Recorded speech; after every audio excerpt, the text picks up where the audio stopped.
Hello and welcome to a parental support maths session brought to you by the Kemnall Academy Trust. We are Catherine Lewis and Kat McKeever and we are lead practitioners. Today we're going to lead you through some strategies and top tips that will help you with supporting your child at home with learning how to problem solve.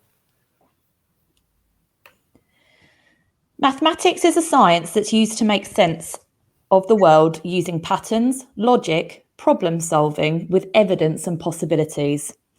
From the very beginning of their time at school, and in fact from birth, children are used to problem solving. From the very earliest age, toddlers automatically use math skills when they work out what shape goes into the correct hole of a toy, and they work out which toys can balance on top of each other. When they reach the later stages of primary school, children use all of their mathematical understanding to work out complex problems, proving that the knowledge they hold will help them as they move through life. Prove it problems. With a prove it problem, children are often given a statement which they need to prove or disprove. They will be asked to make a prediction, and they will often work on a problem like this as a group initially, so they build the skills they need. In order to work this one out, they need to be clear about what an odd and even number are. They need to be able to add them and to get an answer. They will then need to work strategically. So instead of choosing random numbers, they may start with 1 or 2 digit numbers up to 20. Once they've added 1 and 3, 3 and 5, 5 and 7, and so on for odds, they may choose to pick another range of numbers, larger, but again something they can work through systematically. They may even want to extend by adding up to 3-digit numbers. When they have the proof they need, they can then write a reasoning answer as they have the evidence with which to prove or disprove. There will be more information about working systematically later in this video. Working strategically. Children need opportunities to apply their knowledge to a range of situations. Solving problems strategically gives them a chance to do this, and they absolutely love them. Take a look at this problem. If you have 10 counters numbered 1 to 10, how many can you put into pairs that add to 10? This is quite a typical problem. Find all the ways. How many different ways can we? How many different answers can we find? How do you know you found all the different ways? This type of investigation can be done in a variety of ways and doesn't always have to include a number. It could be, how many different ways can you sort the 9 houses? In this example, the numbers used wouldn't be particularly challenging for children in Key Stage 1. However, if you look carefully, the problem isn't about the addition as such. It's about using all of the counters, finding all the pairs, and explaining their thinking. So the focus of the learning is about how to work strategically in order to find all of the possibilities and knowing they found them all. For an investigation like this, the children would be encouraged, through modelling or previous experience and a little discussion, to start at one end of the row of numbers and work their way along rather than starting at random points. As they are working, it would probably be suggested that they cross out the numbers, if they're printed on paper, or physically move the numbers counters away and then record their equations. 1 add 9 equals 10, 2 add 8 equals 10. By doing this, they will know they have covered all possibilities. This second example is a similar idea, but a little more challenging, as the children are going to need to record many more calculations in order to check that they've not repeated any or missed any out. The idea of being strategic can be modelled by the teacher at first, particularly if they are new to working strategically, or be given to pairs of children to allow them an opportunity to try and figure it out through talking, recording, and experimenting. You'd be amazed at how organised they can be and how powerful children's talk can be. Adults, try it. Step back and just listen. You may just hear, we could start with the ones. 1 add 1, 1 add 2, 1 add 3, etc. Once we've made all the ones, we can do the twos. 2 add 1, 2 add 2, etc.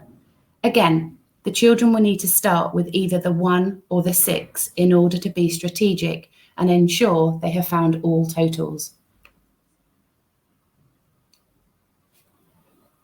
Here is a problem where children can practice their times tables facts and also their ability to reason. Reasoning in maths is when logical thinking is used to find the correct strategy to solve the problem and then describe the solution. When first looking at this task, it may seem impossible to solve, but the aim is to get children curious about finding a way to solve it. It's a great problem to introduce the idea that numbers can be represented by a shape or a symbol. When teachers introduce a problem like this, they may only say as little as what is written here. The coloured shapes stand for 11 of the numbers from 0 to 12. Each shape is a different number. Can you work out what they are from these multiplications? The children would then be given some time to think on their own or talk with a partner so that they get an opportunity to discuss their thoughts, ask any questions, or even consider how they may begin solving it. Although the children have only been given a couple of sentences, there's quite a lot of information to be taken from them. Some questions that you might want to ask and talk through at home are: where might you start? Why? How could you keep track of the numbers you have used but aren't correct? Now that we know that shape, how will that help? What does that tell us? How do we know? Once children have a good number sense and knowledge, children will start using these to work out one-step and two-step problems. In one-step problems, the children are asked to identify and work out one calculation that needs to be done in order to get an answer. These are more commonly seen and used in lower year groups. The skills they learn here help them to move on to two-step problems, when the children will need to complete two or more steps in order to get the correct answer. A clear understanding of vocabulary is needed here, as the problems are often hidden. Children will be taught to highlight or underline the key information. In this example, you can see that the number of sheep and the fields have been highlighted as it has the key instruction and the question. The vocabulary that the children will need to understand in order to solve this is equal amount. The children in the lower years will have come across this when learning about division and in turn multiplication, sharing, groups of, equal amounts, etc. We know that in the end, they have to work out 18 divided by 6, and they will know that there will be 3 in each field. Here is a two-step problem. The key information in this two-step problem has also been highlighted. The numbers and the things, as well as the question.